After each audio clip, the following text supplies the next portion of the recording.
आदाब, मैं हूँ अरताज सैयद। अभी पिछले दिनों ही होली का त्यौहार था भाई।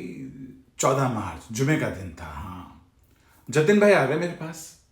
कहेंगे अरताज भाई मुबारक हो। मैंने जी खैर मुबारक हो आपको भी जतिन भाई।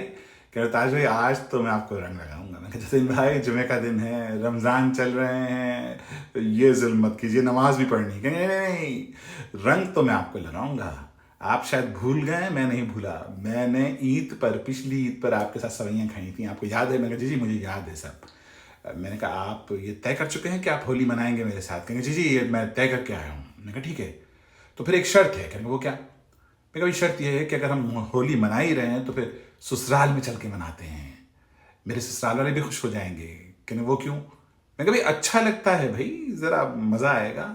हाँ, इसमें आप एक काले रंग का इजाफा कर लें। कहते वो क्यों? मैं कहा भाई काले रंग का इजाफा कर लेंगे, मेरा बड़ा दिल करता है अपने ससुराल वालों का मुंह काला करने को, बड़ा अच्छा लगेगा और ये काम आप बहुत बेहतर कर सकते हैं जतिन भाई। कहेंगे नहीं नहीं मैं नहीं जाने वाला यार, किस किस्म की बातें कर रहे हो? वो तुम्हारा साला अजीब व गरीब किस्म का आदमी, मैं नहीं जाऊंगा वहाँ पे भाई।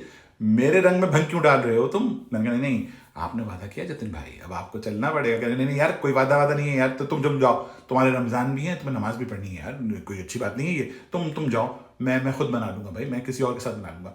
बस फिर क्या था, चले गए।